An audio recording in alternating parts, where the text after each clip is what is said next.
तो सभी भाइयों एवं बहनों को नमस्कार। स्वागत है आपका आपके अपने चैनल सक्सेस जंक्शन एक कदम सफलता की ओर में। मेरा नाम है अतुल शुक्ला और हम लेकर के आ गए हैं आपके लिए मध्य प्रदेश अस्पताल सहायक भर्ती 2026 की दृष्टि से अति महत्वपूर्ण वीडियो है। आज हम पेपर सेट नंबर 3 लेकर के आ गए हैं। इससे पहले 2 पेपर सेट आपके हम करवा चुके हैं। पांचों सब्जेक्ट को मिलाकर के एक्सपर्ट्स के द्वारा जो पेपर सेट तैयार किए जा रहे हैं, ऐसे ही पेपर सेट के क्वेश्चन जो हैं वो आपको 24 जून से स्टार्ट होने वाली मध्य प्रदेश अस्पताल सहायक भर्ती की परीक्षा में हूबहू देखने को मिलेंगे। तो एक रियल लाइव टेस्ट की तरह हो जाएगा ये आपका पूरा का पूरा प्रैक्टिस सेट। ठीक है, चलिए शुरुआत करते हैं। और बहुत सारे लोग और भी हैं जो प्रैक्टिस सेट चालू किए हुए हैं, लेकिन सिलेबस के अनुसार ही प्रैक्टिस सेट की तैयारी करना मेरे भाई। बहुत सारे लोग उसमें रेशियो के अनुपात समानुपात के क्वेश्चन करवा रहे हैं, एमपी जीके के क्वेश्चन करवा रहे हैं। ठीक है, तो ये सब आपके एग्जाम में नहीं आने वाला। पहले सिलेबस उठा करके देखिए, सिलेबस के अकॉर्डिंग ही कोई भी प्रैक्टिस सेट लगाइए। तो पहले देखिए वो सिलेबस के अकॉर्डिंग करवा रहे हैं कि नहीं करवा रहे हैं। भाई अंक गणित आपके सिलेबस में है ही नहीं, फिर क्यों सीपी एसपी और परसेंटेज और एसआई सीआई कर रहे हो ना। तो जो सिलेबस में दिया है उसके अकॉर्डिंग ही आपको तैयारी करनी है। ठीक है मेरे भाई, चलिए तो पेपर से पहले पेपर वाली फीलिंग आपको यहां पर मिलने वाली है। तो पूरा का पूरा आपको वीडियो देखना है। तो कॉपी और पेन लेकर के बैठ जाइए, 1 से लेकर के 50 तक नंबर डाल लीजिए, उसको 10-10 के सेट में सेट कर लीजिए और ऊपर सब्जेक्ट का नाम डालते जाना और कितने प्रश्न आपके सही हो रहे हैं वो आपको बताते जाना है। जैसा अभी तक आपने 2 पेपर सेट लगाए हैं हमारे साथ में, उसी तरह से तीसरा पेपर सेट भी लगाना है। चलिए शुरुआत करते हैं। शुरुआत हम करेंगे हिंदी से। जैसा आपके सिलेबस में सबसे पहले हिंदी दिया गया है और हिंदी में सूरदास के पद दिए गए हैं और राम लक्ष्मण परशुराम संवाद दिया गया। तो पूरे सिलेबस के अकॉर्डिंग हम यहाँ पर आपके लिए प्रैक्टिस सेट लेकर के आते हैं। चलिए आज का पहला प्रश्न देख लेते हैं। ये रहा, बताइए सूरदास के पदों के आधार पर गोपियों ने उद्धव के व्यवहार की तुलना किससे की है। बताइए गोपियों ने उद्धव को किसके समान बताया है। कमल के पत्ते और तेल की मटकी से उनके व्यवहार की तुलना की है, गुड़ और चींटी से व्यवहार की तुलना की है, दीपक और बाती से की है, या फूल और भंवरे से की है। बताइए अगर आपने सूरदास के पद उद्धव और गोपियों का संवाद पढ़ा होगा तो आपको पता होगा, नहीं पढ़ा होगा तो फिर इसमें आप तुक्का ही लगा कराएंगे। और हम आपकी पूरी तैयारी करा रहे हैं, पूरा आपको डिटेल में पहले पूरा सिलेबस देंगे, पूरा पढ़ाएंगे, फिर आपका पेपर सेट भी चलता रहेगा साथ साथ में। ठीक है, चलिए आइए इसका आंसर देख लेते हैं। आप लोगों ने आंसर लगा लिया होगा। सही आंसर आपका ऑप्शन नंबर ए हो जाएगा। कमल के पत्ते और तेल की मटकी के समान सूरदास के पदों के आधार पर गोपियों ने उद्धव को बताया है। क्यों बताया है, आइए पूरा डिटेल में आपको समझा देते हैं। देखिए, तो गोपियों ने उद्धव पर व्यंग करते हुए कहा कि उनका व्यवहार जल में रहने वाले कमल के पत्ते और जल में पड़ी तेल की मटकी के समान है। जिस प्रकार इन दोनों पर पानी की एक भी बूंद का असर नहीं होता है, उसी प्रकार उद्धव भी कृष्ण के समीप रहकर उनके प्रेम से अछूते रह गए हैं।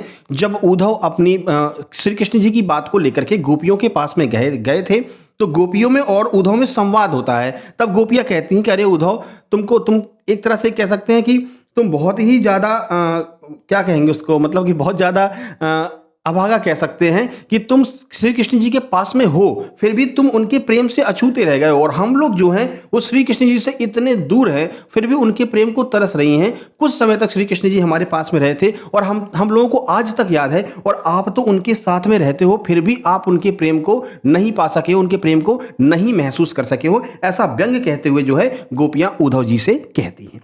ठीक है मेरे भाई, आगे बढ़ते हैं। प्रश्न नंबर 2 देखते हैं। ये रहा, गोपियों ने हारिल की लकड़ी किसे कहा है। मतलब गोपियों ने कहा कि भाई तुम हारिल की लकड़ी हो। अब वो हारिल की लकड़ी का प्रयोग किसके लिए किया गया है वह आपसे पूछा जा रहा है। बताइए उद्धव के योग संदेश को कहा है, स्वयं को कहा है, श्री कृष्ण जी को कहा है, या मथुरा के राजा कंस को कहा है। किसको गोपियों ने हारिल की लकड़ी कहा है, आइए आंसर देखते हैं, फिर डिटेल में आपको समझाते हैं।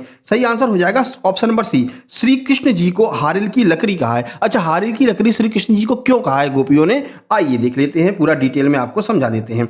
उससे पहले आप सबको बता दें, जैसा कि आप लोग जानते हैं, अभी हाल ही में एमपी पुलिस का रिजल्ट आया, फाइनल रिजल्ट आया है।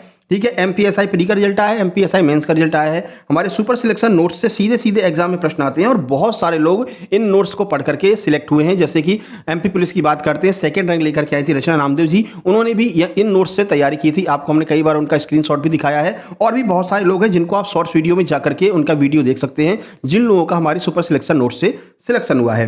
अब हम आपके मध्य प्रदेश में जो आपकी अस्पताल सहायक की वैकेंसी निकली है, इसके लिए हमने एमपीएसबी के लेटेस्ट पैटर्न के आधार पर जो आपके सिलेबस में दिया गया एक्यूरेट सिलेबस के आधार पर कंप्लीट सुपर सिलेक्शन नोट्स हमने तैयार किए हैं, जिसमें आपको हिंदी, इंग्लिश, सामाजिक विज्ञान, गणित विज्ञान इन सब के कंप्लीट सुपर सिलेक्शन नोट्स मिलेंगे, यानी पूरी थ्योरी नोट्स मिलेंगे सिलेबस के अकॉर्डिंग।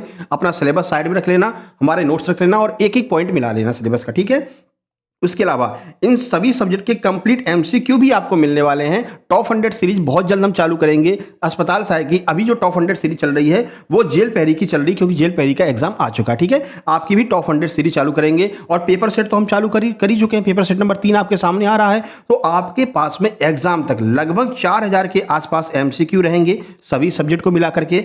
लगभग मान के चलिए कम से कम 25 से 30 तो पेपर सेट रहेंगे जो हम डेली करवा रहे हैं। एक दिन के गैप पर पेपर सेट करवाते हैं अस्पताल सहायक का, ठीक है। तो इतना सारा मटेरियल केवल 128 रुपए में आपको उपलब्ध करा रहे हैं। इतने सस्ते नोट्स आपको कोई भी नहीं प्रोवाइड करवा रहा होगा, ठीक है ना। और कैसे प्राप्त करना है, तो बहुत छोटी सी प्रक्रिया है। ये क्यूआर कोड आपको दिखाई दे रहा है, इसका स्क्रीनशॉट खींच लीजिए। इसी पर आपको मात्र 128 का पेमेंट करना है। उस पेमेंट का स्क्रीनशॉट इस व्हाट्सएप नंबर 7052547003 पर सेंड कर देना है। जैसे ही आप स्क्रीनशॉट सेंड करेंगे तुरंत की तुरंत इसी नंबर से कंप्लीट सुपर सिलेक्शन नोट्स आपको सेंड कर दी जाएंगे और आपको व्हाट्सएप ग्रुप में जोड़ दिया जाएगा, जहां पर आगे के सारे नोट्स, सारा अपडेटेड कंटेंट आपको मिलता रहेगा। हम किसी भी प्रकार के ऐप से जो है नोट्स को नहीं डाउनलोड करवाते हैं, क्योंकि ऐप में जो नोट्स होते हैं वो उतने ही रहते हैं जितने डाले गए हैं, उसमें अपडेट नहीं होता। एक बार आपने डाउनलोड कर लिया तो उतने ही रहेंगे। लेकिन हम जो नोट्स प्रोवाइड कराएंगे आपको व्हाट्सएप ग्रुप में जोड़ देंगे, जहां पर डेली आपको जो है नए एमसीक्यूज मिलते रहेंगे। फिलहाल 250 के आसपास हम एमसीक्यू डाल चुके हैं और डेली पेपर सेट भी डाल रहे हैं। जल्द ही टॉप 100 के सीरीज के अंतर्गत बाकी बचे हुए एमसीक्यू भी हम उसमें डालेंगे,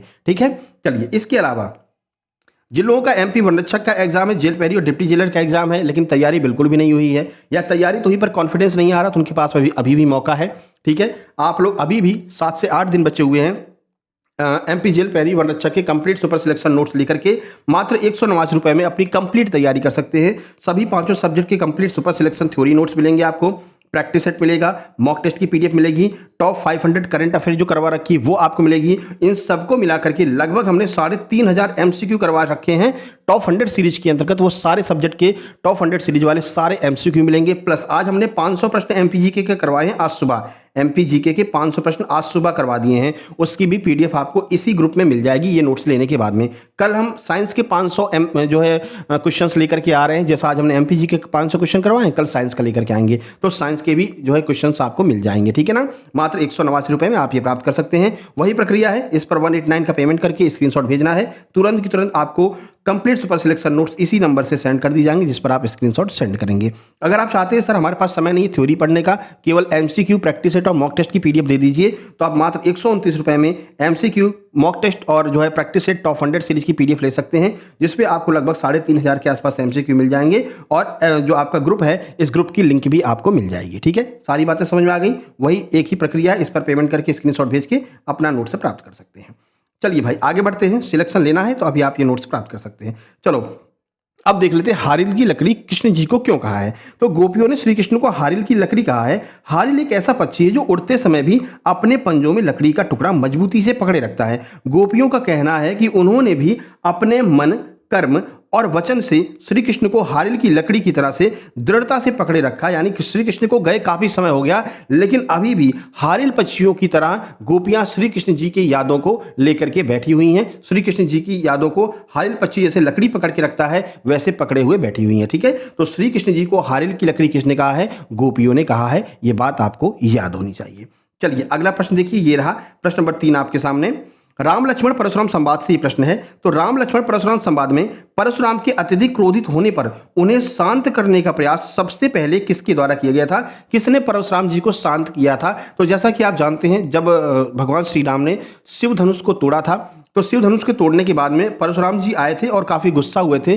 तो उस टाइम की ये व्याख्या बता रहे हैं कि भाई परशुराम जी को अत्यधिक क्रोधित होने पर उन्हें शांत करने का प्रयास सबसे पहले किसके द्वारा किया गया था? तो कौन सबसे पहले करेगा? लक्ष्मण ने, विश्वामित्र ने, राजा जनक ने या फिर श्री राम ने? सही आंसर हो जाएगा option number D, Shri Ram ने। श्री राम ने खुद को उनका दास बताया है। परसों वाले जो है एमसीक्यू में हमने आपको बताया था, परसों वाले प्रैक्टिस सेट में, कि श्री राम ने परशुराम के सामने खुद को क्या बताया? तो खुद को उनका दास बताया है। देखिए, सीता स्वयंवर में शिव धनुष टूटने के बाद जब परशुराम अत्यंत क्रोधित होकर सभा में आए, तब श्री राम ने अत्यंत विनम्रता पूर्वक कहा था, नाथ शंभु धनु भंजनिहार, कोई है क्यों एक दास तुम्हारा, कि जिसने भी ये धनुष को तोड़ा है वो कोई ना कोई आपका दास ही है भैया, और कौन हो सकता है। और अर्थात धनुष तोड़ने वाला आपका कोई दास होगा। श्री राम के इन्हीं शीतल वचनों ने उनके क्रोध को शांत करने का प्रथम प्रयास किया था। तो सबसे पहले भगवान श्री राम ने परशुराम के वचनों को, मतलब परशुराम को जो है शीतलता प्रदान की, या परशुराम के का जो क्रोध था उसको शांत करने का प्रयास सबसे पहले किया गया था। चलिए प्रश्न नंबर 4 ये रहा आपके सामने। बताइए, देखो लेवल हमने वही रखा जो आपके एग्जाम में आएगा। बहुत सरल प्रश्न हम आपको नहीं करवाएंगे क्योंकि बहुत सरल आपके एग्जाम में आएगा भी नहीं। लेवल आपका मॉडरेट ही रहेगा, ठीक है ना। मॉडरेट का मतलब बहुत ज़्यादा सिंपल नहीं रहेगा और बहुत ज़्यादा कठिन भी नहीं रहेगा, मीडियम साइज का रहेगा, ठीक है ना। उसी लेवल की आपकी हम तैयारी करवा रहे हैं, ठीक है। देखिए, तो लक्ष्मण ने परशुराम के किस अस्त्र पर व्यंग करते हुए कहा कि आप तो बार बार मुझे डरा रहे हैं। कौन सा अस्त्र था जिसको देख करके लक्ष्मण ने कहा भाई आप तो बार बार मुझको डरा रहे हैं। बताइए, पिनाक धनुष पर, फरसे पर, तलवार पर, त्रिशूल पर। तो आप सबको पता है कि भगवान परशुराम एक फरसा लिए रहते थे, तो उसी फरसे को देख करके लक्ष्मण जी ने कहा कि आप तो मुझे ये फरसा दिखाकर बार बार मतलब डरा रहे हैं। ऑप्शन बी आंसर हो जाएगा, फरसे पर या फिर कुठार पर। फरसे को कुठार भी कहा जाता है। देखिए क्या कह रहे हैं, लक्ष्मण ने परशुराम के फरसे पर व्यंग करते हुए कहा कि आप बार बार मुझे अपना भयानक फरसा दिखा रहे हैं, मानो फूंक मारकर पहाड़ उड़ाना चाहते हो। लक्ष्मण ने निडरता दिखाते हुए कहा कि हम भी कोई कुमड़े की बतिया कमजोर नहीं है जो तर्जनी उंगली देख करके मुरझा जाए। ये प्रश्न भी अभी पिछले वाले प्रैक्टिस सेट में करवाया था कि कुमड़े की बतिया का क्या अर्थ होता है। तो कुमड़े की बतिया का अर्थ होता है कमजोर व्यक्ति। तो ये भी प्रश्न आपके एग्जाम में पूछा जा सकता है, ठीक है मेरे भाई। चलो आगे बढ़ते, प्रश्न नंबर 5 देखते हैं। प्रश्न नंबर 5 आपकी हिंदी गद्य खंड से है। नेताजी का चश्मा कहानी में कैप्टन चश्मे वाले के प्रति पान वाले के मन में कैसी भावना थी। अब आपने अगर ये कहानी पढ़ी होगी तभी आप इसका आंसर लगा सकते हैं ना। तो पूरी कहानी हम पढ़ाएंगे आपको, आप बिल्कुल निश्चिंत रहिएगा। कल जो है 2 वीडियो लेकर के आते हैं अस्पताल सहायक की, जिसमें आपकी जो है एक हिंदी की कहानी करा देंगे और एक इंग्लिश की कहानी करा देंगे, ठीक है ना। इससे पहले ए लेटर टू गॉड वाली जो कहानी वो हम करवा चुके हैं आपकी, है ना। अगर आपने नहीं देखा है तो जाकर के देख लेना, सर्च कर लेना a letter to God the first flight, जो आपके सिलेबस में दिया गया इंग्लिश का, उसकी पहली कहानी करवा चुके हैं। बाय सक्सेस जंक्शन आगे लिख देंगे तो आपको मिल जाएगा। हिंदी में हमने आपको बहुत बढ़िया से समझाया, आप देख सकते हैं। चलिए तो बताइए, नेताजी का चश्मा कहानी में कैप्टन चश्मे वाले के प्रति पान वाले के मन में कैसी भावना थी। सीधे आंसर की ओर चलेंगे, उपेक्षा और उपहास की भावना थी। अब क्यों थी, आइए वो देख लेते हैं। तो पान वाले के मन में कैप्टन के प्रति उपेक्षा और उपहास की भावना थी। जब हालदार साहब ने कैप्टन के बारे में पूछा तो पान वाले ने मजाक उड़ाते हुए उसे लंगड़ा और पागल कहा था, जो उसकी संवेदनहीनता को दर्शाता है, ठीक है। तो उपेक्षा और उपहास की भावना उसके मन में थी। अब पूरी कहानी पढ़ाएंगे तो आप समझ में आ जाएगा आपको, कल कहानी पढ़ाएंगे, ठीक है ना। बस आप लोग सहयोग करते रहिए, आप लोग वीडियो को लाइक करते रहिए, इस चैनल को सब्सक्राइब करते रहिए, शेयर करते रहिए, हमारा उत्साह बढ़ेगा। हम अकेले ही हैं लेकिन आपका पूरा सिलेबस कंप्लीट करवा देंगे मेरे भाई, है ना। चलो कहानी के अंत में हालदार साहब की आंखें क्यों भर आई थी, बताइए क्यों हालदार साहब की आंखें भर आई थी। कैप्टन की मृत्यु का समाचार सुनकर, नेताजी की मूर्ति को बिना चश्मे के देखकर, मूर्ति पर बच्चों द्वारा बनाया गया सरकंडे का चश्मा देखकर, पान वाले की देशभक्ति देखकर। बताइए क्यों आंखें भर आई थी हालदार साहब की। सही आंसर ऑप्शन नंबर सी हो जाएगा, मूर्ति पर बच्चों के द्वारा बनाया गया सरकंडे का चश्मा देखकर। देखिए हुआ क्या था, हालदार साहब को लगता था कि कैप्टन की मृत्यु के बाद नेताजी की मूर्ति बिना चश्मे की होगी, लेकिन जब उन्होंने देखा कि मूर्ति पर सरकंडे का चश्मा लगा हुआ है तो वे भावुक हो गए। उन्हें यह जानकर तसल्ली हुई कि देश की आने वाली पीढ़ी बच्चों में भी देशभक्ति की भावना जीवित है। तो बच्चों ने क्या किया था कि नेताजी का चश्मा टूट गया था तो नेताजी की मूर्ति पर सरकंडे का चश्मा पहना करके लगा दिया था, ठीक है। चलिए 7 नंबर देखिए, जॉर्ज पंचम की नाक, ये भी आपका हिंदी गद्य खंड का है, आपके सिलेबस में दिया गया है। तो जॉर्ज पंचम की नाक पाठ में लाट मूर्ति की नाक लगाने के लिए मूर्तिकार ने अंत में क्या खौफनाक सुझाव दिया था। 4 ऑप्शन आपके सामने हैं, आइए आंसर देख लेते हैं। प्रश्न का सही आंसर ऑप्शन सी हो जाएगा, किसी जीवित भारतीय व्यक्ति की असली नाक काट करके लगाने के लिए बोला था जॉर्ज पंचम की नाक। जब जॉर्ज पंचम की नाक मूर्ति की टूट गई थी, उन्होंने कहा था कि क्या करें तो उनका एक काम करो, किसी जीवित भारतीय व्यक्ति की नाक काट करके इसके ऊपर लगा दो। देख लीजिए, जब मूर्तिकार को भारत की किसी भी महापुरुष या शहीद बच्चे की नाक जॉर्ज पंचम की नाक के नाप की नहीं मिली, सभी की नाक जॉर्ज पंचम से बड़ी निकली, तो उसने हताश होकर के यह सुझाव दिया कि एक काम करो, 40 करोड़ भारतीयों में किसी एक जीवित व्यक्ति की असली नाक काट करके लगा दी जाए, जो औपनिवेशिक मानसिकता पर गहरा व्यंग था। आगे बढ़ते हैं, अब ये पूरी कहानी आपको पढ़ा देंगे ना तो आपको सारी चीज़ें अच्छी लगने लगेंगी, समझ में आएगा कि आखिर ये पूछ कहाँ से रहा है ना। अगर आपने पहले कहानी पढ़ रखी होगी तो अच्छी है, नहीं पढ़ रखी होगी तो फिर ये थोड़ा सा आपके लिए प्रॉब्लम क्रिएट कर सकता है। चलिए अब हम चलते हैं ग्रामर की ओर। ग्रामर में आपका जो है समास संधि वगैरह दिया गया वहां से देखिए। तो नीलकंठ शब्द में कौन सा समास है बताइए। अव्ययी भाव है, द्विगु है, बहुब्रीहि है, द्वंद्व है। हम जानते हैं कि नीलकंठ का अर्थ होता है नीला है कंठ जिनका, अर्थात भगवान शिव। जब भी तीसरे का नाम निकल करके आए, यानी समास विग्रह करने के बाद में तीसरे का नाम निकल करके आए, तो ध्यान रखना वहां पर हमेशा बहुब्रीहि समास होता है। जैसे लंबोदर, लंबा है उदर जिनका, अर्थात भगवान श्री गणेश। ठीक है। पीतांबर, पीला है अंबर जिनका, अर्थात भगवान श्री कृष्ण या भगवान विष्णु। तो ये सारे के सारे बहुब्रीहि समास के उदाहरण हो जाएंगे मेरे भाई। ऑप्शन सी आपका बिल्कुल सही आंसर हो जाएगा। चलिए वही बताया गया जो हमने अभी आपको बताया, तीसरे का अर्थ निकलता है। तो 9 नंबर है, यथाशक्ति शब्द का सही समास विग्रह और समास का नाम बताइए। कि यथाशक्ति का समास विग्रह पहले करके बता दो, फिर उसका नाम भी बता दो। तो शक्ति और यथा द्वंद्व समास होगा, शक्ति के अनुसार अव्ययी भाव होगा, शक्ति जैसी कर्मधारय होगा, शक्ति का रूप तत्पुरुष होगा। क्या होगा? तो सही आंसर होता है अव्ययी भाव समास। जब भी किसी भी शब्द में आगे अव्यय लग जाए, तो शक्ति में यथा अव्यय लग गया, अव्यय का अर्थ क्या होता है? उपसर्ग लग जाए तो हम उसको अव्यय कहते हैं। तो यहां पर शक्ति के अनुसार हो जाएगा और अव्ययी भाव समास हो जाएगा यथाशक्ति का अर्थ। सॉल्यूशन आप यहां पर देख सकते हैं। यथाशक्ति का सही समास विग्रह शक्ति के अनुसार होता है। इसमें पूर्व पद यथा एक अव्यय है और उसी की प्रधानता है, अतः यह अव्ययी भाव समास का सटीक उदाहरण हो जाएगा मेरे भाई। समास की भी नोट्स हमने आपको दे रखे हैं जिन लोगों ने नोट्स लिया है। 10 नंबर देखिए, अधजल गगरी छलकत जाए, लोकोक्ति का सही अर्थ बताइए। अभी परसों ही हमने टॉप 100 जेल पहरी और वन रक्षक के लिए टॉप 100 मुहावरे और लोकोक्ति करा दी है। ठीक है। तो जिन लोगों ने आपके में लोकोक्ति और मुहावरे आपके सिलेबस में है, आप लोग भी इस वीडियो को एक बार देख लेना मेरे भाई। ठीक है। बताइए अधजल गगरी छलकत जाए, इसका सही अर्थ क्या हो जाएगा? आंसर देखते हैं। ऑप्शन सी, ओछे या अल्पज्ञानी व्यक्ति के द्वारा अधिक दिखावा करना। तो अधजल गगरी छलकत जाए का शाब्दिक अर्थ है आधी भरी हुई मटकी अधिक छलकती है। इसका प्रयोग ऐसे व्यक्ति के लिए किया जाता है जिसके पास ज्ञान धन गुण तो कम होता है, लेकिन वह उसका दिखावा या अहंकार बहुत ज्यादा करता है। तो ऐसे व्यक्ति के लिए हम कहते हैं अधजल गगरी छलकत जाए। आगे बढ़ते हैं। तो इस तरह से आपके हिंदी के 10 प्रश्न समाप्त होते हैं। 10 में से आपके कितने नंबर आए हैं जल्दी से कमेंट बॉक्स में कमेंट कर दीजिए। हम बढ़ते हैं अपने अगले सब्जेक्ट की ओर, जो है आपका मैथ यानी कि गणित।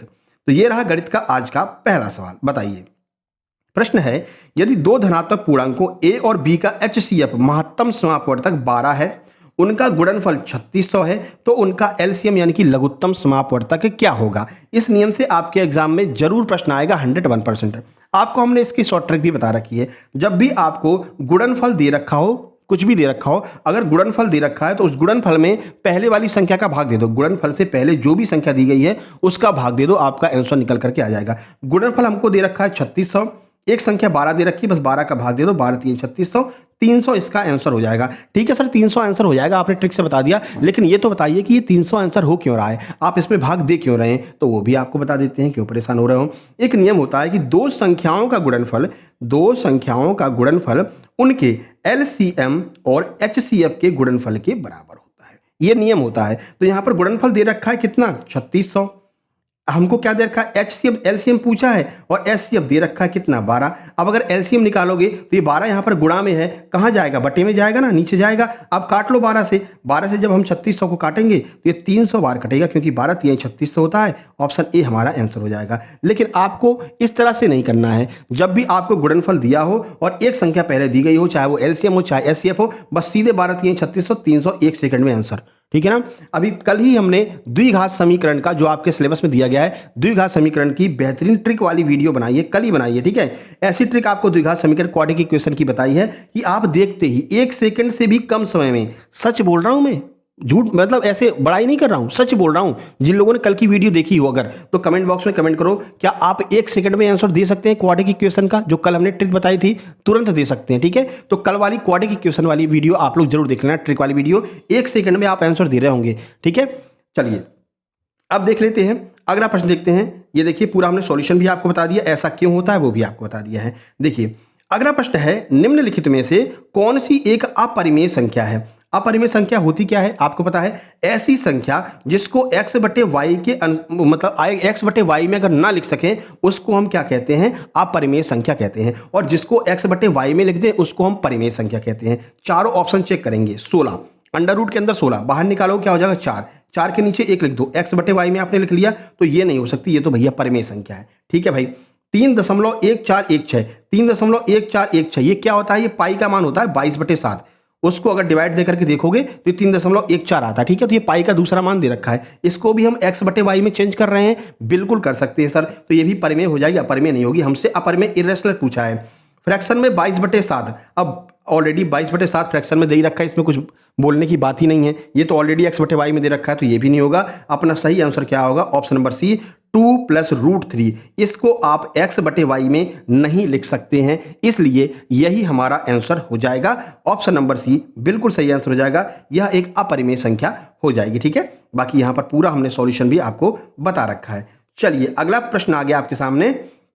अल्फा बीटा, यदि अल्फा और बीटा द्विघात समीकरण से आ गया है, यदि अल्फा और बीटा द्विघात समीकरण 3x² - 5x + 2 के शून्यक हैं, यानी कि शून्यक कहें, मूल कहें, शून्यक हैं, जीरो कहें, तो अल्फा प्लस बीटा का मान क्या हो जाएगा? अब इसके लिए आपको अल्फा प्लस बीटा का सूत्र याद होना चाहिए कि अल्फा प्लस बीटा का, अगर अल्फा प्लस बीटा पूछा है तो क्या होगा, अल्फा इंटू बीटा पूछा है तो क्या होगा। तो चलिए 4 ऑप्शन आपके सामने हैं, पहले आप सॉल्व कीजिए, फिर हम आपको इसका आंसर और सॉल्यूशन के साथ में बताते हैं। चलिए सॉल्व कर लीजिए पहले, चलिए फिर इसको सॉल्व करते हैं। देखिए, जब आपको द्विघात समीकरण दिया गया और आपसे पूछा गया हो कि अल्फा प्लस बीटा का मान, यानी अल्फा प्लस बीटा का मान बताइए, तो अल्फा प्लस बीटा का मान निकालने का सूत्र होता है -b/a।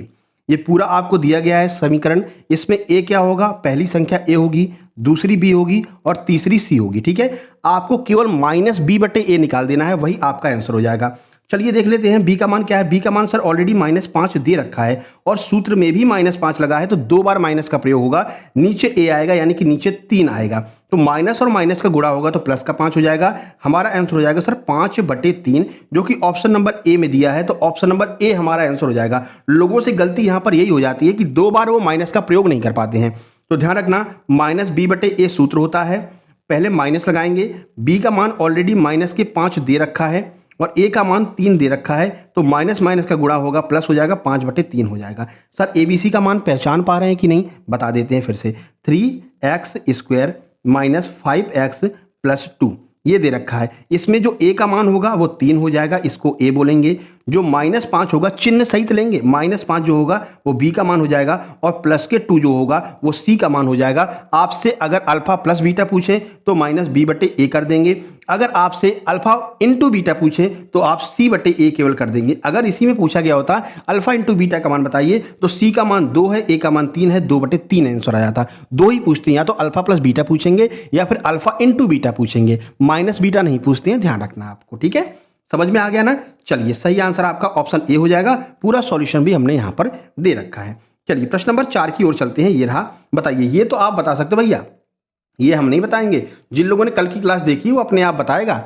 बताइए क्या होगा इसका आंसर, अपने आप बताएगा जिन्होंने कल की क्लास देखी है। हालांकि इसमें डायरेक्ट मूल नहीं दिए हैं, यहाँ पर थोड़ा सा घुमा करके प्रश्न पूछा गया, ये लेवल भी आ सकता है। कह रहे हैं कि x² + 7x + 12 बराबर 0 के मूल के चिन्ह क्या होंगे, यानी कि बिना पूरा हल किए आपको केवल मूल के चिन्ह बताने हैं। भाई तो हमने आपको कल बताया था, ट्रिक बताई थी आपको, 4 लाइन याद करने को बोली थी। 4 लाइन अगर आप याद कर लेते हैं तो इस तरह का कोई भी सवाल आए, आपसे मूल पूछा जाए, मूल के चिन्ह पूछे जाएं, माइनस में आएगा, प्लस में आएगा, आप कुछ भी बता सकते हैं, केवल 4 लाइन आपको याद करना है। अब वो 4 लाइन हम पूरी 4 लाइन आपको नहीं बताएंगे, यहाँ पर कल वाली वीडियो देखना, आपको समझ में आ जाएगा। कल हमने आपको बताया था अगर दोनों प्लस प्लस में हैं तो जो आंसर आएगा वो दोनों माइनस माइनस में आएगा। देखो दोनों प्लस में है, एक प्लस में ये भी है, प्लस में ये भी है, तो जो आंसर आएगा वो दोनों माइनस में आएगा, यानी कि दोनों मान ऋणात्मक होंगे। देखो कौन से ऑप्शन में दिया गया दोनों मान ऋणात्मक होंगे, ऑप्शन नंबर बी में दिया है कि दोनों मान जो है वो ऋणात्मक होंगे, तो हमारा आंसर ऑप्शन नंबर बी हो जाएगा। ठीक है, अब अगर आपसे पूछते हैं कि इसका मूल क्या होगा, मूल निकाल के बताइए, तो पहली बात तो आंसर माइनस में होगा दोनों। अब मूल भी निकालना है तो क्या करेंगे, 12 को ऐसे 2 भाग में तोड़ दीजिए कि गुणा करने पर तो 12 आए और जोड़ने घटाने पर 7 आए। तो 2 संख्या हमारे दिमाग में आती हैं, एक 4 और दूसरी 3। 4 और 3 का गुणा करेंगे 12 आएगा और जोड़े घटाएंगे तो 7 आएगा, इनको जोड़ने पर 7 आएगा। लेकिन क्योंकि हमको दोनों माइनस में ही रखना है तो बड़े छोटे को देखना नहीं है, कहीं पर भी 4 रख दो, कहीं पर भी 3 रख दो, तो हमारा आंसर -4 -3 आ जाएगा अगर आपसे मूल पूछे गए हो तो। ठीक है, लेकिन यहाँ तो केवल चिन्ह पूछा है तो ऑप्शन बी हो जाएगा, दोनों मान ऋणात्मक में आएंगे। ठीक है, कल वाली वीडियो देख लेना, मैंने कल 50 क्वेश्चन कराए हैं इसी के द्विघात समीकरण के, आप चुटकियों में नहीं सॉल्व करें तो बात करना। ठीक है, पूरा सॉल्यूशन यहाँ पर ये दे रखा है। अगला प्रश्न भी प्रश्न नंबर 5 जो है वो भी आपका इसी पर है कि द्विघात समीकरण x square minus 5x minus 14 है कि मूलों के चिन्हों के बारे में कौन सा विकल्प सही है। बताइए, अगर इसके चिन्ह पूछे जाएं आपसे तो आप बताइए इनमें से कौन सा विकल्प जो है वो आपका बिल्कुल सही हो जाएगा। बताइए, तो हम यहाँ पर देखेंगे कल वाली ट्रिक का अगर फॉलो आपने किया होगा, कल वाली वीडियो अगर आपने देखी होगी तो आप बताएंगे कि सर आपने बताया था कि अगर दो माइनस का चिन्ह आए तो यहाँ पर दोनों प्लस नहीं करना है, अगर दोनों जगह माइनस का चिन्ह आए तो इसका आंसर हो जाएगा एक प्लस में आएगा और एक माइनस में आएगा। ठीक है, बड़ी संख्या प्लस में आएगी, छोटी संख्या माइनस में आएगी। यहाँ पर हमने बी लिखा था, यहाँ पर हमने एस लिखा था। बी का अर्थ था बिग, एस का अर्थ था स्मॉल, यानी कि जब माइनस माइनस दिया गया हो तो आंसर प्लस माइनस में आएगा और बड़ी संख्या प्लस में होगी, छोटी संख्या माइनस में होगी। ठीक है, अब यही आप देख लीजिए क्या दिया इसमें, ऑप्शन मिला लीजिए। दोनों मूल धनात्मक होंगे, ना भैया दोनों मूल धनात्मक नहीं, एक धनात्मक होगा एक ऋणात्मक होगा।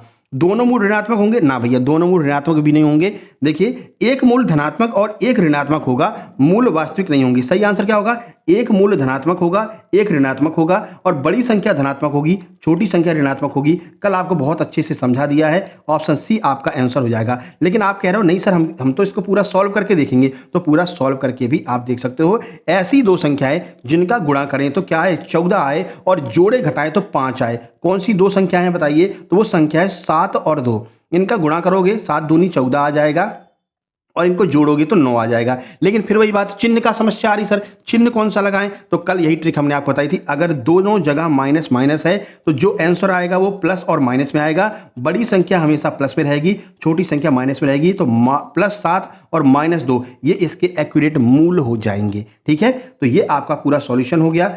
अगर सॉल्यूशन की बात करें तो वास्तविक मूल क्या हो जाएंगे, प्लस के 7 और माइनस के 2 जो है वो वास्तविक मूल हो जाएंगे। एक बार फिर से कह रहे हैं, कल वाली ट्रिक वाली वीडियो जरूर जा करके देख लेना, सारी बातें आपके समझ में आ जाएंगी। साइन ट्रिक वाली वीडियो कल हमने कराई है। चलिए, प्रश्न नंबर 6 ये रहा आपके सामने। बताइए, ऐसे भी प्रश्न आपके एग्जाम में आएंगे।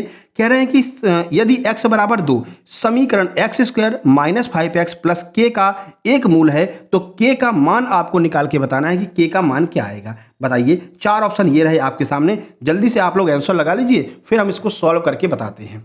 ठीक है, चलिए उम्मीद करते हैं आपने आंसर लगा लिया होगा। आइए इसका सॉल्यूशन देखते हैं।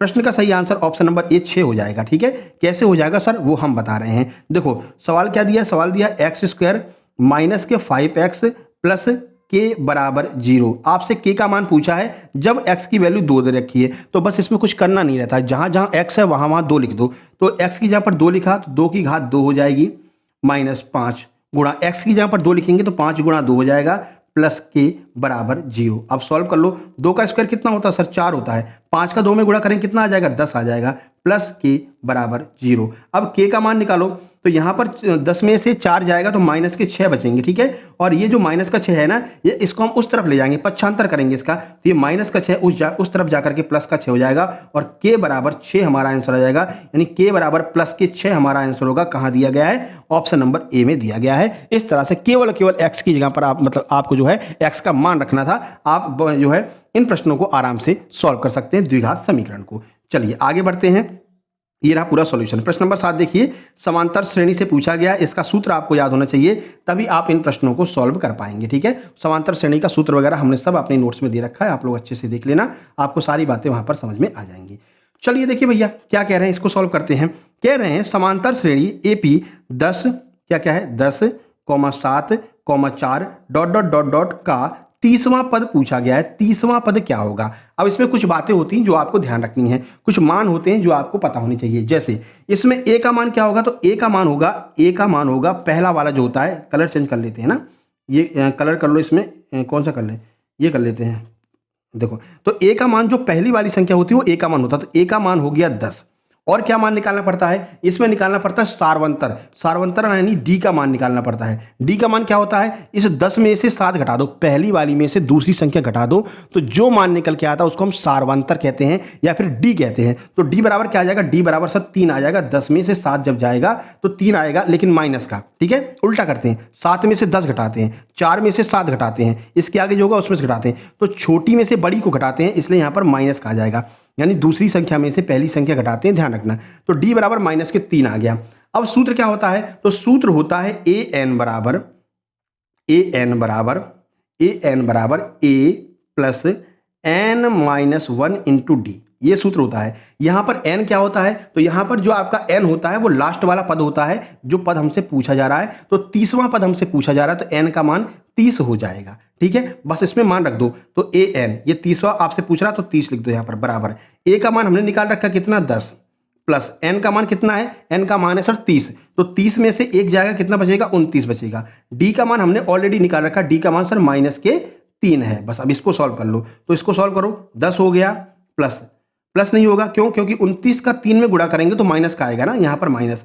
अब 29 का 3 में गुणा करो तो 29 तिया कितना होता है सर 87 होता है, तो 10 माइनस 87। अब 87 में से जब 10 घटाओगे तो 77 आएगा, लेकिन वो 77 किसका आएगा, माइनस का आएगा। माइनस का 77 हमारा आंसर होगा। कहां पर दिया है ऑप्शन देख लो, सही आंसर हो जाएगा ऑप्शन नंबर सी में दिया गया है माइनस के 77। तो अगर आपको सूत्र याद होगा तो आप इस सार्वंतर श्रेणी को आराम से कर सकेंगे। ये एपी आपके जो है सिलेबस में दिया गया और सिलेबस के अकॉर्डिंग ही हम कराएंगे। एकदम सरल प्रश्न रेशियो के, सीपीएसपी, एसआईसीआई जो आपके सिलेबस में नहीं है भैया वो हम नहीं करा पाएंगे, आपको सरल प्रश्न हम नहीं करा पाएंगे। हम बाद में गाली खाने वाला काम नहीं करेंगे कि सर आपने तो रेशियो करवाया था, आपने सीपीएसपी करवाई थी, ये तो हमारे सिलेबस में ही नहीं है, एग्जाम में ही नहीं आया, तो ये अपन नहीं कर पाएंगे भैया। ठीक है, अपन वही कराएंगे जो आपके एग्जाम में आएगा। समझ में आ गया? सूत्र याद कर लेना। सूत्र क्या होता है, ए एन बराबर, फिर से करा देते हैं, ए एन बराबर ए प्लस कोष्टक में n minus one into D. D का मान क्या होता है, माइनस के 3 आता है। क्यों आता है, डी का मान होता है सार्वंतर। दूसरी में से पहली संख्या घटा दो, सार्वंतर आएगा, तो -3 आ गया था। n का मान जो लास्ट दे रखा है, जो पद पूछ रखा है 30वां, तो 30 आ गया था। और a का मान क्या था, जो पहला पद होता है वो a का मान होता है। इस तरह से आप इन प्रश्नों को आसानी से सॉल्व कर सकते हैं। ये पूरा सॉल्यूशन भी हमने यहाँ पर दे रखा है। चलिए अब प्रश्न नंबर 8 की ओर चलते हैं। प्रश्न नंबर 8 क्या है, प्रश्न नंबर 8 है, ये थोड़ा सा सिंपल सा है। देखिए कह रहा है कि 100 धनात्मक पूर्णांकों का योग बताइए, 100 धनात्मक पूर्णांकों का योग बताइए। अब इसका भी सूत्र आपको याद होना चाहिए, अगर सूत्र नहीं याद होगा तो यहाँ पर भी गड़बड़ हो जाएगी। ठीक है, तो इसका सूत्र क्या होता है, देख लीजिए, ये रहे आपके सामने 4 ऑप्शन। ठीक है, आप पहले आप सॉल्व करो फिर हम बताते हैं। चलिए, उम्मीद करते हैं आपने सॉल्व कर लिया होगा, हम सॉल्यूशन करके बता देते हैं। देखो इसका सूत्र क्या होता है, इसका सूत्र होता है एस एन बराबर n प्लस 1/2, ये इसका सूत्र होता है। ठीक है, जहां पर n क्या होगा, n का मान होता है 100। क्यों, ये जो बोल रखा है ना 100 धनात्मक संख्याएं, तो n का मान हो जाएगा 100। बस अब यही मान रखते चले जाओ, आपका आंसर निकलता चला जाएगा। तो हमने n की जगह पर लिखा 100। ठीक है भैया, उसके बाद में 100 में से 1 घटाएंगे। ठीक है, 100 में 1 जोड़ेंगे, प्लस है ना, ये सही से लिखा नहीं, 100 में 1 जोड़ेंगे, n प्लस 1/2 होता है। 100 में 1 जोड़ा क्या आ गया, 101 आ गया, अपॉन में 2 हो गया। चलो अब यहां से ये देखो किसी ने पैसे भेजे, तो थोड़ा सा वेट करना पड़ेगा ना, अब हम क्लास ले रहे हैं कैसे भेजेंगे, तो थोड़ा सा ऐसे में आपको वेट कर लेना चाहिए। लास्ट बार देख लेना चाहिए ऑनलाइन सर कब आए हैं, जब अगली बार ऑनलाइन आएंगे तो आपको नोट्स मिल जाएंगे ना, तो थोड़ा सा वेट आप कर लिया करो। चलो अब इसको सॉल्व कर लेते हैं जल्दी से। तो 2 का भाग 100 में देंगे, 50 बार जाएगा, 50 का गुणा 101 में करेंगे, तो कर दो भैया 50 का गुणा जब 101 में करोगे तो ये आपका आएगा 50 इंटू मतलब 50 0 50 50 50 आपका आंसर होगा। ऑप्शन नंबर ए आपका बिल्कुल सही आंसर हो जाएगा। ठीक है, तो फिर से आपको बता दें कि आप कर लोगे, फिर से बता देते हैं, सूत्र बता देते हैं, बाकी तो आप कर ही लोगे। सूत्र क्या होता है, जब भी प्रथम n धनात्मक पूर्णांकों का आपसे योग पूछा जाए, कितना भी हो, 100 हो, 500, 800, कुछ कितना भी हो, प्रथम n धनात्मक संख्याओं का योग आपसे पूछा जाए, आपको एक सूत्र याद होना चाहिए, एस एन बराबर n प्लस 1/2। ये सूत्र होता है जहां पर n का मान वही होता है जितने का पूछा गया है। मान रख दीजिए, आंसर आ जाएगा, कोई दिक्कत। आगे बढ़ते हैं अगले प्रश्न की ओर। अगला प्रश्न ये रहा, सॉल्यूशन भी आपको हमने बता दिया है। प्रश्न नंबर 9 आपके सामने बताइए। तो ये आपके सिलेबस में दिया गया है कि भाई आपको पृष्ठीय क्षेत्रफल पता होना चाहिए। ठीक है ना, गोले का पृष्ठीय क्षेत्रफल, बेलन का पृष्ठीय क्षेत्रफल। ठीक है, तो ये पृष्ठीय क्षेत्रफल आपसे पूछे जाएंगे। चलो देखो, 7 सेंटीमीटर त्रिज्या वाले एक गोले का संपूर्ण पृष्ठीय क्षेत्रफल क्या होगा जब आप पाई की वैल्यू 22/7 मानकर चलें तब। अब इसका सूत्र आपको याद होगा तो आप बड़ी आसानी से इसको सॉल्व कर लेंगे। तो भाई गोले के संपूर्ण पृष्ठ का यानी कि गोले का टीएसए का सूत्र क्या होता है, संपूर्ण पृष्ठ मतलब संपूर्ण पृष्ठ के क्षेत्रफल का सूत्र क्या होता है बताओ। तो संपूर्ण पृष्ठ के क्षेत्रफल का सूत्र होता है 4 पाई r², ये होता है। ठीक है, अब बताओ क्या क्या आपको दे रखा है, आपको केवल r का मान दे रखा है, तो रख दो 4 गुणा 22/7 गुणा r², 2 बार r लिखना है तो 2 बार 7 7 लिख देंगे। ठीक है, इसी को सॉल्व कर लो, आपका आंसर आ जाएगा। चलो 7 से एक 7 खत्म हो गया, 22 का 4 में गुणा किया तो 88 आ गया, 88 में 7 का गुणा करेंगे तो पहली संख्या इकाई अंक से ही मिल जाएगा। 7 का 8 में गुणा करो क्या आएगा 56, 56 का 6 आएगा। कहाँ पर दिया है 6, ऑप्शन नंबर सी में दिया गया 616, तो 616 ही हमारा आंसर आ जाएगा। बाकी आप गुणा करोगे तो इसका भी मान 616 ही आएगा, ऑप्शन सी हमारा आंसर हो जाएगा। बस आपको इसमें सूत्र याद होनी चाहिए, ठीक है ना, सूत्र याद रहेंगे तो आपको सारी चीजें अच्छे से कर लेंगे आप, ठीक है। बाकी पृष्ठीय क्षेत्रफल के ऊपर भी हम एक ट्रिक वाली वीडियो लेकर के आ जाएंगे जैसा हमने द्विघात समीकरण के लिए किया था। चलो ये रहा 10 नंबर का प्रश्न, 10 नंबर का मतलब 10वें नंबर का प्रश्न। कह रहे हैं कि एक घन का संपूर्ण पृष्ठीय क्षेत्रफल 150 वर्ग सेंटीमीटर है तो उसके एक किनारे यानी भुजा की लंबाई क्या होगी। अब देखो हम जानते हैं, 4 ऑप्शन आपके सामने है, पहले आप सॉल्व करो फिर बताते हैं, ठीक है। तो हम जानते हैं कि घन के संपूर्ण पृष्ठीय क्षेत्रफल का सूत्र क्या होता है, 6a² होता है। और ये हमको कितना दे रखा है सर, ये हमको 150 दे रखा है, ठीक है। तो सॉल्व कर लेते हैं। a का मान निकालना है हमको, जो इसकी भुजा की लंबाई हमसे पूछी है। तो a² का मान क्या आ जाएगा, a² के लिए 6 ये नीचे चला जाएगा 150 के। जब हम इसको भाग देंगे तो कितना आएगा, 6 दूनी 12, 5 बचा 30 बना, 6 पंचे 30, तो a² का मान आ गया सर 25 आ गया a² का मान। तो a का मान कितना आएगा, स्क्वायर हटेगा अंडर रूट लगेगा। अब 25 का अंडर रूट निकालेंगे कितना होता है, 25 का अंडर रूट 5 होता है। तो 5 हमारा आंसर हो जाएगा, जो कि हमारे ऑप्शन नंबर ए में दिया गया है। तो ए नंबर हमारा बिल्कुल सही आंसर हो जाएगा।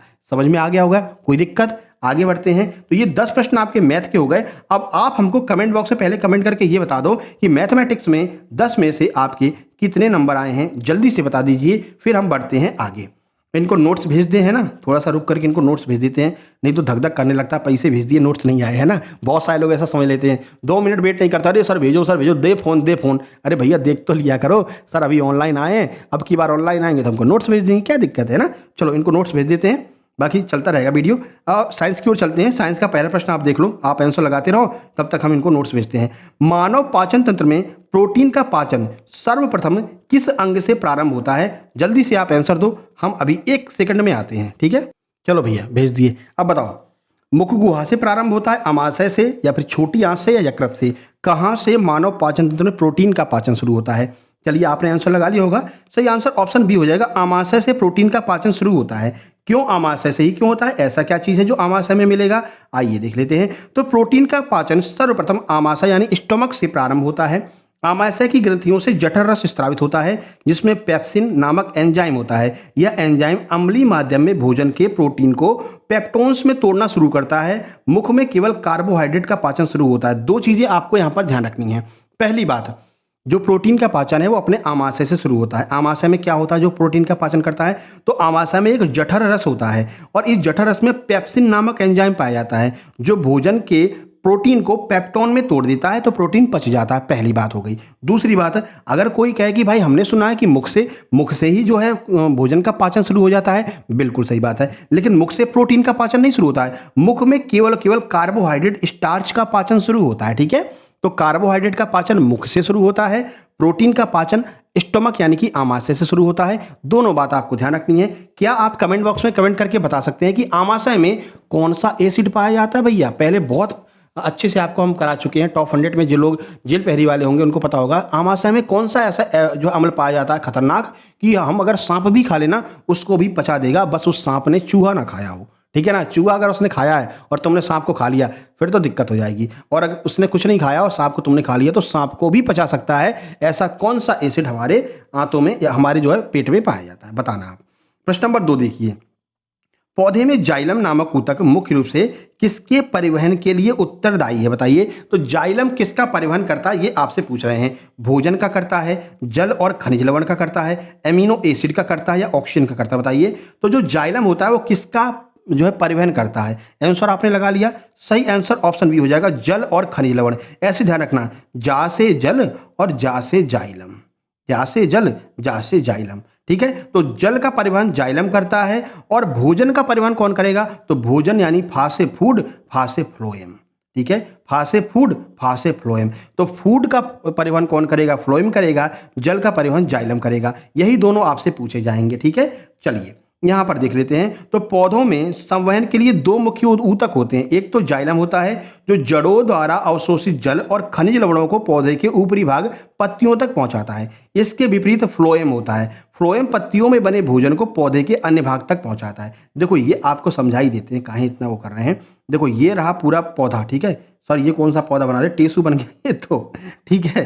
पौधा बना देते हैं, ले भैया पौधा बना देते हैं। बहुत अच्छी ड्राइंग तो नहीं है लेकिन बना देते हैं पौधा। ये हो गया पौधा, ठीक है, बरगद का पेड़ है। इसमें देखो एक होगा जाइलम। जाइलम क्या करेगा, जड़ से जो है जल को उठाएगा और पौधों के भागों तक पहुंचाएगा, पत्तियों तक पहुंचाएगा।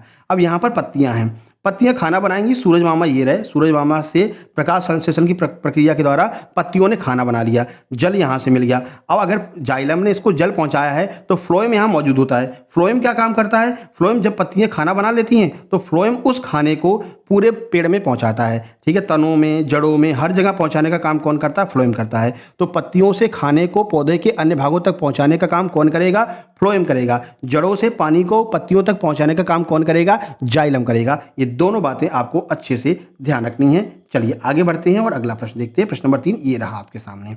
दो तंत्रिका कोशिकाओं के मध्य में खाली स्थान को क्या कहा जाता है, बताइए। अभी शायद टॉप 100 एमसीक्यू में इसको करवा भी चुके हैं, जेल पैरी में करवाया, शायद हमें ऐसा ध्यान आ रहा है। आपके में भी करवा देंगे, परेशान नहीं होना है। बताइए, तो दो तंत्रिका कोशिकाओं के बीच के भाग को, दो न्यूरॉन्स के बीच में जो खाली भाग बचता है उसको क्या कहते हैं, ये पूछ रहे हैं। डेंड्रॉइड्स कहते हैं, सिनेप्स कहते हैं, एक्सॉन कहते हैं, या फिर आवेग इम्पल्स कहते हैं। प्रश्न का सही आंसर आपका हो जाएगा ऑप्शन नंबर बी, उसको हम कहते हैं सिनेप्स, ठीक है।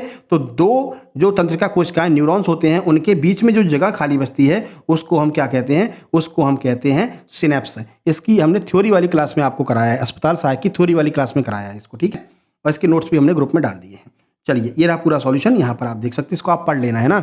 बहुत ज़्यादा अगर सॉल्यूशन पढ़ेंगे तो टाइम बहुत लग जाएगा। चलिए 4 नंबर देखिए। मानव शरीर में इंसुलिन हार्मोन का स्त्रवण किस शरीर की ग्रंथि के द्वारा होता है और ये क्या कार्य करता है। तो पहले आपको ये बताना है कि इंसुलिन कहाँ से निकलता है और इंसुलिन का क्या कार्य होता है। दोनों चीज़ें आपसे पूछ ली हैं। 4 ऑप्शन आपके सामने हैं, जल्दी से बता दीजिए, हम आपको सीधे आंसर की ओर ले चलेंगे। ऑप्शन सी हो जाएगा, अग्नाशय से इंसुलिन निकलता है और रक्त शर्करा का नियमन करता है। यानी कि ब्लड में जो शुगर होता है ना, कहते हैं भैया उसको तो शुगर की बीमारी हो गई है, डायबिटीज हो गई है। डायबिटीज क्यों हो जाती है, ये डायबिटीज होती क्यों है, जब रक्त शर्करा का जो नियमन होता है, जो रेगुलेशन ऑफ ब्लड शुगर का होता है, वो गड़बड़ा जाता है तो क्या हो जाता है, डायबिटीज नामक बीमारी हो जाती है, ठीक है। तो इंसुलिन हार्मोन क्या करता है, इसी ब्लड शुगर को कंट्रोल करता है। कितनी ब्लड शुगर आपके अंदर होनी चाहिए उसको कंट्रोल करने का काम कौन करता है, इंसुलिन करता है। अग्नाशय से निकलता है, रक्त में शर्करा का नियमन करता है और इसी की जो है ज़्यादा और कम होने की वजह से डायबिटीज नामक बीमारी हो जाती है, ठीक है। ये पूरा सॉल्यूशन दे रखा है, देख लो।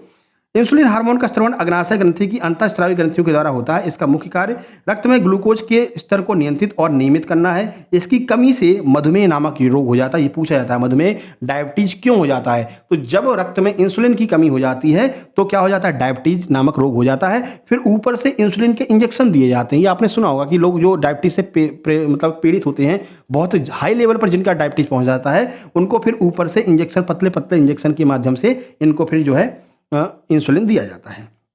5 नंबर देखिए, मानव नेत्र के किस भाग पर किसी वस्तु का प्रतिबिंब बनता है। मानव नेत्र भी आपके जो सिलेबस में दिया गया है। तो वस्तु का प्रतिबिंब मानव नेत्र के किस भाग पर बनता है, ये आपको बताना है। कॉर्निया पर बनेगा, आइरिस पर बनेगा, प्यूपिल पर बनेगा या रेटिना पर बनेगा। बताइए कहां पर प्रतिबिंब बनता है। सही आंसर आपको हो जाएगा ऑप्शन डी, रेटिना, जिसे हम दृष्टि पटल कहते हैं। तो मानव नेत्र में जो प्रतिबिंब बनता है वो रेटिना पर बनता है, ठीक है। कहां पर, रेटिना पर प्रतिबिंब बनता है, ध्यान रखना है। तो मानव नेत्र में किसी भी वस्तु का प्रतिबिंब दृष्टि पटल यानी कि रेटिना पर बनता है। रेटिना पर बनने वाला यह प्रतिबिंब वास्तविक तथा उल्टा होता है, जिसे प्रकाश सुग्राही कोशिकाएं विद्युत संकेतों में बदल करके द्रक तंत्रिकाओं के द्वारा मस्तिष्क को भेजती हैं। तो अभी केवल आपको यह ध्यान रखना है, इसका हम टॉप 100 में कराएंगे मानव नेत्र के बारे में, तब आपको समझा देंगे और अच्छे से।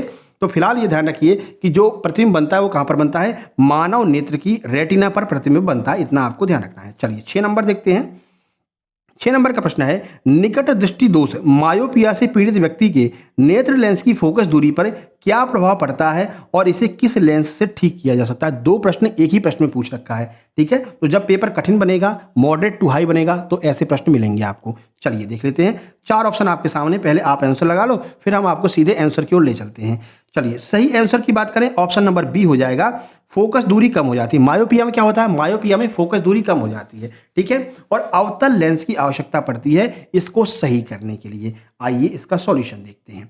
देखिए, तो निकट दृष्टि दोष में क्या होता है कि निकट की वस्तुएं तो दिखाई देती हैं लेकिन दूर की वस्तुएं नहीं दिखाई देती हैं। अच्छा, इसमें भी कंफ्यूज नहीं होना है, कहीं कहो कि सर निकट दृष्टि दोष है तो निकट की वस्तुएं तो दिख नहीं रही होंगी, नहीं ऐसा नहीं होता, इसका नाम उल्टा है, ठीक है। निकट दृष्टि दोष है तो निकट की वस्तु दिखेगी, दूर की नहीं दिखेगी, ठीक है। तो ये थोड़ा सा ध्यान रखना है। निकट दृष्टि दोष मायोपिया में नेत्र गोलक का लंबा हो जाना या नेत्र लेंस की वक्रता बढ़ जाने के कारण फोकस दूरी कम हो जाती है। इसके कारण दूर की वस्तु का प्रतिबिंब रेटिना से पहले बन जाता है। मतलब कि जैसे ये रही रेटिना, ठीक है।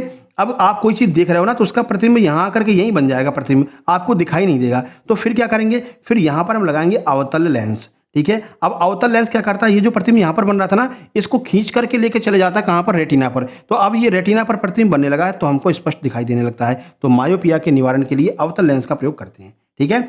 इस दोष को दूर करने के लिए उपयुक्त क्षमता वाले अवतल लेंस यानी कि कॉनकेव लेंस के चश्मे का उपयोग करते हैं, क्योंकि ये क्या करता है, किसी भी चीज़ को फैलाता है, फैलाने का काम करता है। तो जो प्रतिबिंब यहाँ पर बन रहा था ना, इसको उठा करके फैला करके रेटिना पर पहुंचा देता है, ठीक है। तो हमको स्पष्ट दिखने लगता है। ओके, चलिए 7 नंबर पर चलते हैं। ये रहा, अंतरिक्ष यात्री को आकाश का रंग काला क्यों दिखाई देता है। पहली बात तो आकाश का रंग काला दिखाई देता है अंतरिक्ष यात्रियों को, ठीक है। अब क्यों दिखाई देता है वो आपसे पूछ रहे हैं। ये रहे 4 ऑप्शन, वीडियो को पॉज करके आराम से ऑप्शन पढ़ लो और हम आपको सीधे आंसर की ओर ले चलते हैं। ऑप्शन ए सही हो जाएगा, क्योंकि अंतरिक्ष में वायुमंडल नहीं होता। भाई वायुमंडल नहीं होगा तो कोई कलर भी बिखरेगा नहीं, है ना, तरंग दैर्घ्य भी नहीं होगी किसी की, तो फिर काला ही काला दिखाई देगा। प्रकाश का प्रकीर्णन नहीं हो पाता, यानी कि जो प्रकाश है वो बिखरता नहीं है, ठीक है। प्रकाश आप जानते हैं ना, बेजानी हैप्पी नाला, इसमें बिखरता है, 7 रंगों में टूटता है सफ़ेद प्रकाश। तो वहाँ पर जब वायुमंडल ही नहीं है तो कहाँ से टूटेगा, तो टूट नहीं पाता। इस वजह से पूरा का पूरा अंतरिक्ष हमको ब्लैक कलर का दिखाई देता है अंतरिक्ष में जाने वाले यात्रियों को। चलिए, और पृथ्वी से आकाश नीला दिखाई देता है क्यों, क्योंकि वायुमंडल के सूक्ष्मकण नीले प्रकाश का प्रकीर्णन कर देते हैं। अगर आकाश को देखोगे तो पृथ्वी से तो नीला दिखाई देगा, लेकिन अंतरिक्ष में तुम जब जाओगे तो काला दिखाई देगा। पृथ्वी से नीला क्यों दिख रहा है, क्योंकि जो हवा में कण उपस्थित है ना, वो नीले रंग का प्रकीर्णन कर दे रहे हैं, नीले रंग को बिखरा दे रहे हैं, इसलिए हमें आकाश तो नीला दिखाई दे रहा है, लेकिन अंतरिक्ष में जाने पर आकाश काला दिखाई देता है। चलिए ये देखिए, प्रश्न नंबर 8, एक पारिस्थितिकी तंत्र इकोसिस्टम में हरे पौधे क्या कहलाते हैं। अब हम आपके सिलेबस में हमारा पर्यावरण भी दिया गया है, ठीक है, हमारा वायुमंडल, पर्यावरण, जीव एवं जीव जगत ये भी दिया गया है, तो उससे ये प्रश्न पूछा है हमने। बताइए, एक पारिस्थितिकी तंत्र इकोसिस्टम में हरे पौधे क्या कहलाते हैं। उपभोक्ता कहलाएंगे, उत्पादक कहलाएंगे, घटक कहलाएंगे, या फिर शाकाहारी कहलाएंगे। सही आंसर आपका हो जाएगा, जो हरे पौधे होते हैं वो उत्पादक होते हैं। भाई हरे पौधों को कौन खाता है, बकरी खाती है, बकरी कौन खाता है, शेर खाता है, ठीक है। इस तरह से ये चेन चलती रहती है। तो जो हरे पौधे होते हैं ना, वो उत्पादक होते हैं, प्रोड्यूसर्स होते हैं, यह बात आपको ध्यान रखनी है। ऑप्शन नंबर जो है आपका बी सही आंसर हो जाएगा। देखिए, पारिस्थितिकी तंत्र में हरे पौधे सूर्य के प्रकाश और क्लोरोफिल की उपस्थिति में प्रकाश संश्लेषण के द्वारा अपना भोजन स्वयं बनाते हैं। अकार्बनिक पदार्थों से कार्बनिक भोजन का निर्माण करने के कारण इन्हें उत्पादक, प्रोड्यूसर कहा जाता है। और खाद्य श्रृंखला में ऊर्जा का प्रवाह यहीं से शुरू होता है, ठीक है। जब ऊर्जा का प्रवाह कैसे शुरू होगा, जब बकरी खाएगी घास को और फिर उसके बाद बकरी को शेर खाएगा, तो इस तरह से ऊर्जा का प्रवाह चालू हो जाता है। तो जो हरे पौधे होते हैं वो उत्पादक कहलाते हैं। 9 नंबर देखिए, ये रहा आपके सामने, मोस्ट इंपोर्टेंट है, ये तो पूछा जाएगा 101%। कह रहे हैं, खाद्य श्रृंखला फूड चेन के अनुसार एक पोषी स्तर से अगले पोषी स्तर में औसतन कितने प्रतिशत ऊर्जा का स्थानांतरण होता है। तो लिंडमैन ने एक नियम दिया था 10%। 10% ऊर्जा का नियम जो है लिंडमैन महोदय के द्वारा दिया गया था। तो ऑप्शन सी आपका सही आंसर हो जाएगा। यहां पर आप देख सकते हैं, लिंडमैन के 10% ऊर्जा नियम के अनुसार एक पोषी स्तर से अगले पोषी स्तर में केवल 10% ऊर्जा ही स्थानांतरित होती है। जैसे कि ये घास थी, ठीक है, ये घास है, ये घास है, ठीक है। अब इसको बकरी ने खा लिया, तो घास में जो 100% ऊर्जा थी ना, बकरी में केवल 10% ऊर्जा ही गई, ठीक है। तो घास की 100% में से 10% ऊर्जा बकरी को मिली, ठीक है। अब बकरी में 100% हो गई, ठीक है ना। भले ही इसको 10% मिली, पर वर्तमान में बकरी में 100% है। अब बकरी को खाएगा शेर, ठीक है। जब बकरी को शेर खा लेगा तो शेर में भी जो ऊर्जा जाएगी ना, वो बकरी का 10% ही ऊर्जा जाएगी। तो हर स्तर पर केवल 10% ऊर्जा का स्थानांतरण होता है, ऐसा लिंडमैन महोदय के द्वारा यह नियम दिया गया है। तो 90% ऊर्जा का उपयोग जीव अपनी जैविक क्रियाओं, श्वसन, पाचन, वृद्धि आदि में करता है, या वह ऊष्मा के रूप में पर्यावरण में नष्ट हो जाती है, लेकिन अगले व्यक्ति के शरीर में केवल 10% ऊर्जा ही जाती है। यह बात आपको ध्यान रखनी है, ठीक है। अगर तुम 1000 ग्राम कोई भोजन खाओगे ना, तो ये मान लेना तुम्हारे पास केवल 10 ग्राम ताकत मिल रही है, 10 ग्राम एटीपी बन रही है। इसी को हम कहते हैं लिंडमैन का 10% ऊर्जा स्थानांतरण का नियम। आगे ना समझ में। चलो 10वें नंबर का प्रश्न देखिए, वायुमंडल के उच्च स्तर पर ओजोन O3 गैस का निर्माण किस विकिरण के प्रभाव से होता है? बताइए, O3 का निर्माण किस विकिरण के प्रभाव से होता है, ये आपसे पूछ रहे हैं। आंसर की बात करेंगे पराबैंगनी विकिरण, क्योंकि पराबैंगनी विकिरण यूवी को रोकने के लिए ही ओजोन लेयर का प्रयोग किया जाता है। ओजोन लेयर यूवी किरण को रोक लेती है और हमें जो है त्वचा कैंसर नामक भयंकर बीमारियों से बचाती है। तो ये आपका साइंस हो गया। साइंस में आपके कितने नंबर आए? 10 में से एस साइंस लिखेंगे और अपने साइंस के नंबर लिखेंगे, ठीक है। अब बारी आती है सोशल साइंस, सामाजिक विज्ञान की। आइए देखते हैं आज का पहला प्रश्न। पहला प्रश्न है, पूना पैक्ट पर किन दो नेताओं के बीच में हस्ताक्षर हुए थे? बताइए। तो थोड़ा सा स्पीड बढ़ाएंगे, इसको आप कर ही सकते हो। तो पूना पैक्ट में महात्मा गांधी और डॉक्टर B.R. अम्बेडकर के बीच में पूना पैक्ट हुआ था 1932 में। देखिए यहाँ पर पूना पैक्ट पर सितंबर 1932 में महात्मा गांधी और डॉक्टर B.R. अम्बेडकर के बीच हस्ताक्षर किए गए। इसके तहत प्रांतीय और केंद्रीय विधान परिषदों में दलित वर्ग, अनुसूचित जाति के लिए सीटें आरक्षित की गई, लेकिन मतदान सामान्य निर्वाचन क्षेत्रों के द्वारा ही तय किया गया था। तो ये बात जो है हुई थी अम्बेडकर जी और गांधी जी के बीच में 1932 में।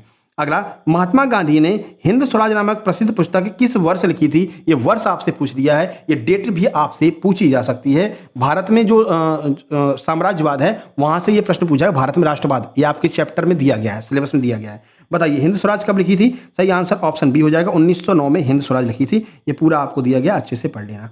आगे बढ़ते हैं, प्रश्न नंबर 3, लौह अयस्क किस प्रकार का संसाधन है? बताइए। नवीकरणीय योग्य है, प्रवाह है, जैव है, अनवीकरणीय है? बताइए। जो लौह अयस्क होते हैं वो कैसे अयस्क होते हैं, किस प्रकार का संसाधन है? तो अनवीकरणीय है। एक बार अगर आपने लौह अयस्क को निकाल लिया तो फिर आप दोबारा उसको नहीं बना सकते हो, ठीक है। फिर आप दोबारा नहीं बना सकते हो। अब ये चीजें धीरे धीरे खत्म हो जाएंगी, ठीक है ना। तो जो चीजें दोबारा ना बनाई जा सके, यानी कि प्रकृति में मौजूद है, खत्म हो जाए, दोबारा ना बने, उन्हें हम कहते हैं अनवीकरणीय, यानी कि नॉन रिन्यूएबल। तो नॉन रिन्यूएबल कौन हो जाएगा? लौह अयस्क कैसा हो जाएगा? नॉन रिन्यूएबल हो जाएगा, दोबारा नहीं बन सकता है, ठीक है। ये डिटेल है, देख लेना।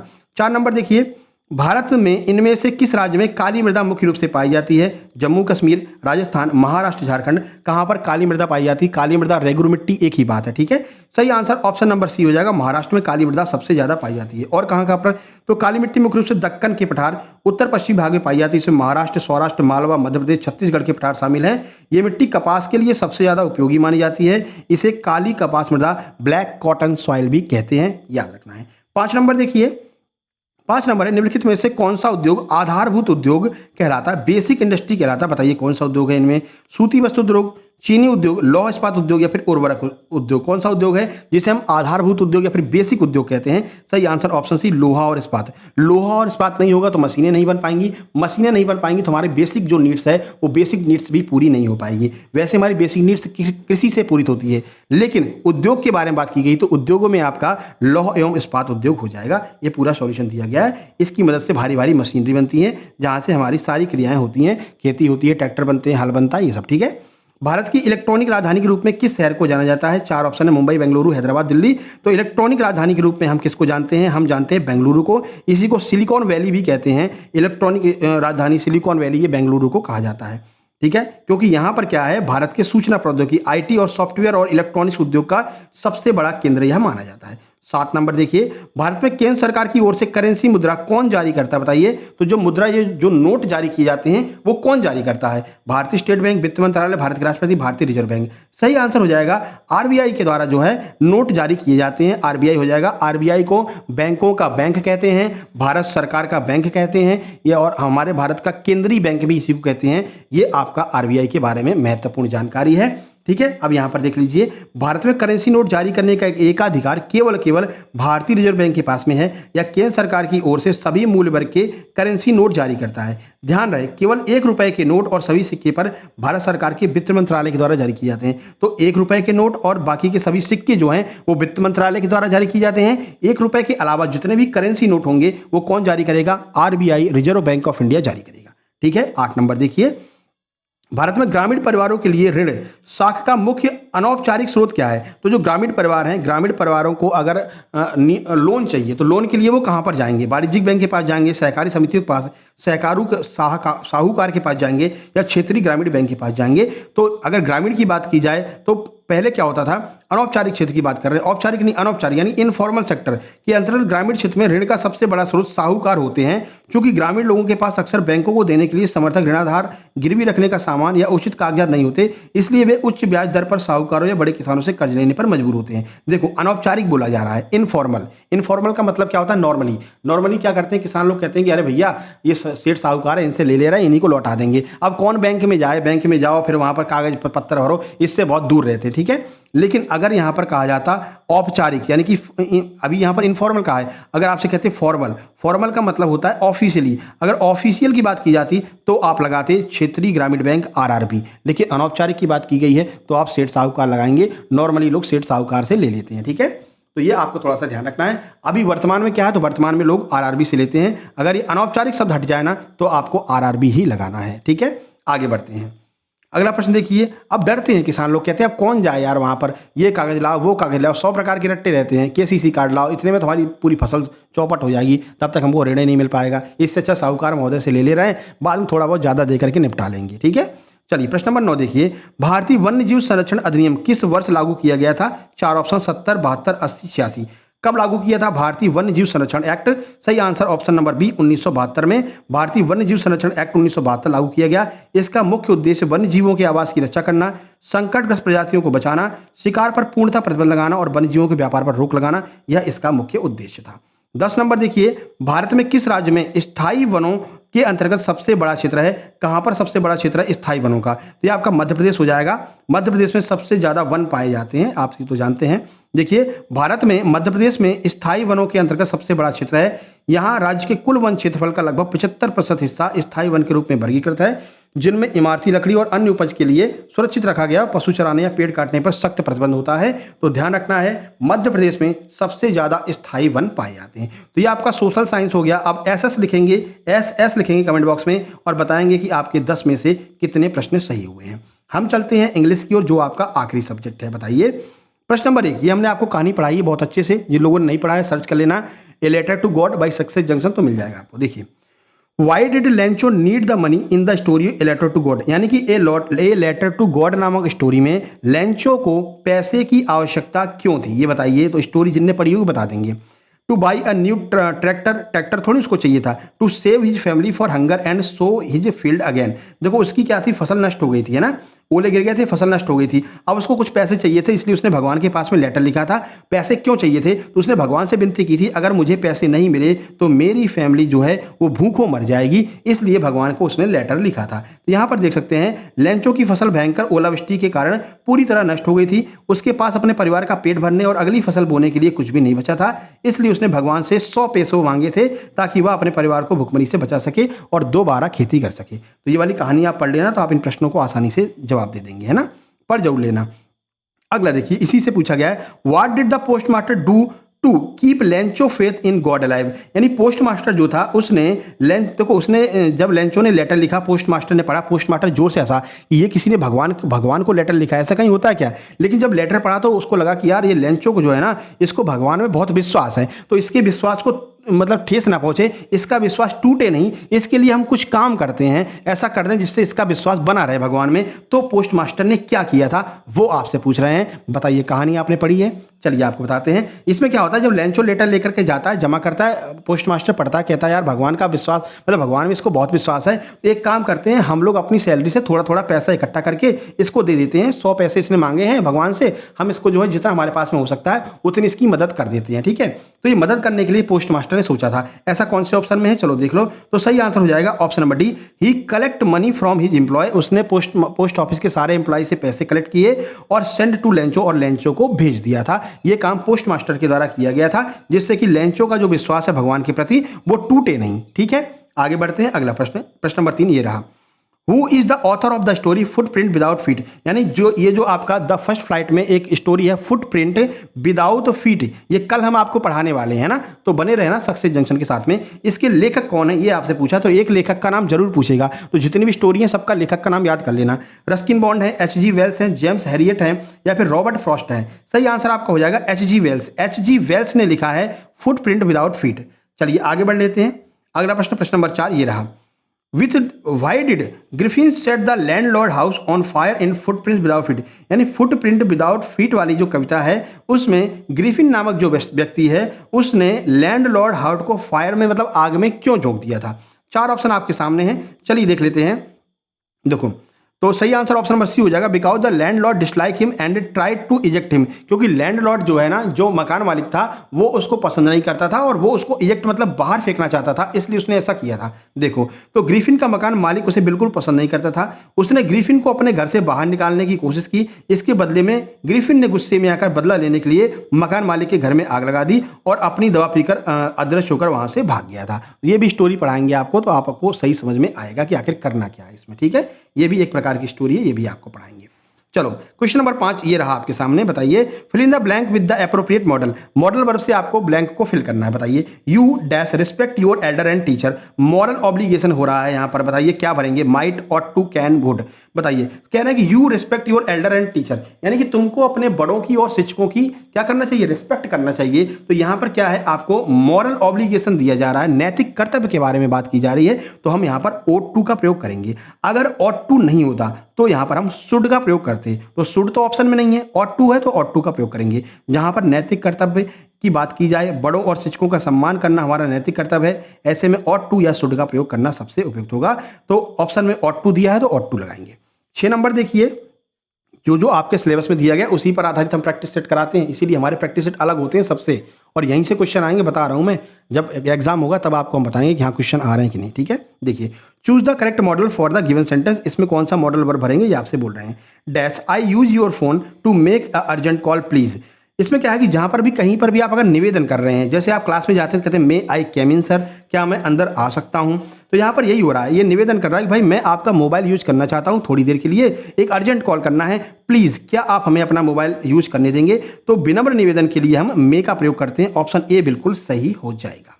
बाकी इसकी हमने नोट्स दे रखी है, वहां पर आप पूरा पढ़ेंगे तो आपको सारी चीजें समझ में आएंगी। क्वेश्चन नंबर 7 देखिए, कह रहा है identify the correct modal to complete the conditional sentence. ये एक प्रकार का कंडीशनल सेंटेंस है, आपको इसमें करेक्ट मॉडल वर्ब का यूज करना है। बताओ क्या है। If he had work a little harder, अगर उसने थोड़ी और मेहनत की होती, he dash have pass the examination easily, वह इस एग्जाम को इजिली पास कर सकता था। ये आपके साथ में भी होने वाला है, आपको और अधिक मेहनत करने की आवश्यकता, क्योंकि समय कम है। ठीक है, तो विल लगाएंगे, मस्ट लगाएंगे, वुड लगाएंगे, कैन लगाएंगे, किसका प्रयोग करेंगे बताइए। सही आंसर हो जाएगा ऑप्शन सी, वुड का प्रयोग यहां पर किया जाएगा।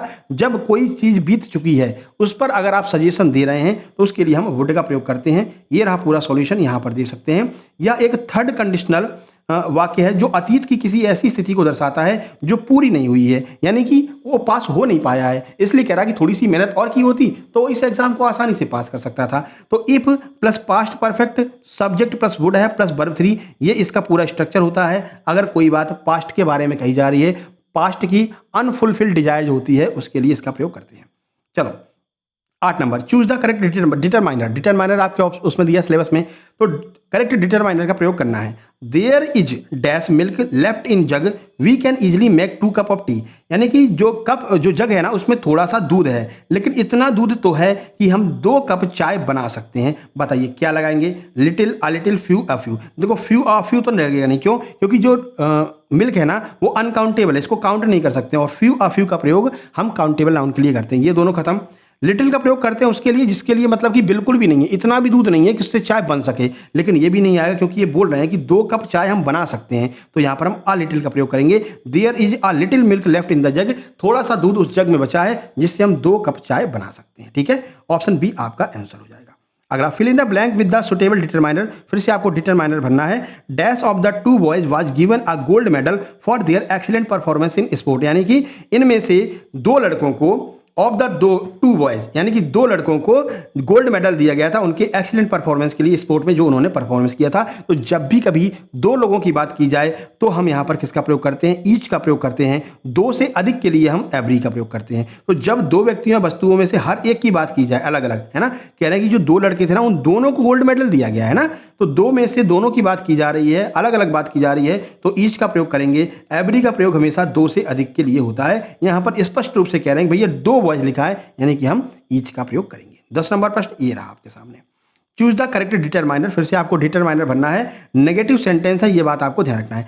I do not have dash money left in my bank account two by this expensive watch, यानी कि मेरे बैंक अकाउंट में इतने पैसे नहीं बचे हैं कि मैं इतनी महंगी घड़ी को खरीद सकूं। तो जब भी कभी नेगेटिव सेंस आता है तो नेगेटिव सेंस के लिए हम एनी का प्रयोग करते हैं। I do not have any money, मतलब मेरे पास पैसा है ही नहीं कि हम इस वॉच को खरीद सकें, तो एनी का प्रयोग करेंगे। ऑप्शन सी हमारा आंसर होगा। ये रहा पूरा नियम। मनी एक अनकाउंटेबल नाउन है जिससे गिना नहीं जा सकता, इसलिए मैनी या फ्यू का प्रयोग तो नहीं, मैनी या फ्यू का प्रयोग नहीं आ सकता है। चूंकि दिया गया जो वाक्य है वो नकारात्मक है, तो नकारात्मक वाक्यों के लिए हमेशा किसका प्रयोग करते हैं, एनी का प्रयोग करते हैं। तो ये आपके इंग्लिश के 10 प्रश्न हो गए। अब इंग्लिश में आपके कितने नंबर आए आप ये बताइए, और ओवरऑल बताइए 50 में से आपके कितने प्रश्न सही हुए हैं। जल्दी से कमेंट बॉक्स में कमेंट कीजिए। और ये बिल्कुल एक्यूरेट आपके हमने सिलेबस के आधार पर जो है पेपर सेट बनाया है। सारे पेपर सेट हमारे जो आएंगे सिलेबस के आधार पर आएंगे, और इनकी पीडीएफ आपको पेड नोट्स ग्रुप्स 7052547003 इस पर आपको व्हाट्सएप करके नोट्स ले लेने हैं। नोट्स के बाद में आपको ग्रुप में जोड़ देंगे। उस ग्रुप में आपको ये सारी पीडीएफ टाइम टू टाइम मिलती रहेंगी, और पुरानी भी सारी पीडीएफ, थ्योरी की पीडीएफ, आगे आने वाले टॉप 100 की पीडीएफ, सब कुछ आपको इसी ग्रुप में मिलेगी। तो जल्दी से नोट्स लेकर के ग्रुप में शामिल हो जाइए। फिलहाल इस वीडियो को लाइक कर दीजिए, चैनल को सब्सक्राइब कर दीजिए, जिससे कि आगे की भी सारी वीडियो टाइम टू टाइम आती रहे। कल आपका एक पार्ट हम इंग्लिश का करवाने वाले हैं, नेल्सन मंडेला वाला करवा देंगे, फुटप्रिंट वाला करवा देंगे, ठीक है। और एक पार्ट आपका हम हिंदी का पढ़ा देंगे, तो ये हिंदी और इंग्लिश भी आपका साथ साथ में चलता रहेगा, ठीक है मेरे भाई। तैयार हैं तो लाइक कीजिए और सब्सक्राइब जरूर कर लीजिए। बाकी जेल पहरी वालों का जो है प्रैक्टिस सेट चल ही रहा है। कल जेल पहरी वालों के लिए 500 क्वेश्चन लेकर के आ रहे हैं, किसके, साइंस यानी कि विज्ञान के। आज हमने एमपीजीके के 500 क्वेश्चन करा दिए हैं। जिन लोगों ने नहीं देखे हैं जा करके देख लीजिएगा। मिलते हैं नेक्स्ट वीडियो में। वीडियो को लाइक कर देना, चैनल को सब्सक्राइब कर देना। तब तक के लिए नमस्कार, धन्यवाद। और ये आपको हम एक बार और स्क्रीनशॉट दिखा देते हैं, जिस पर आप पे करके अपने जो है नोट्स से प्राप्त कर सकते हैं। इसका स्क्रीनशॉट खींच लो। इस पर आप जो भी नोट्स लेना चाहते हैं इसी क्यूआर पर पेमेंट करके प्राप्त कर सकते हैं। अगर क्यूआर से पेमेंट नहीं कर पा रहे हैं तो ये व्हाट्सएप नंबर है, जिस पर मैसेज करके आप फोनपे नंबर ले लेंगे, फोनपे पर भी पेमेंट करके अपने नोट्स से प्राप्त कर लेंगे। मिलते हैं नेक्स्ट वीडियो में, तब तक के लिए नमस्कार, धन्यवाद।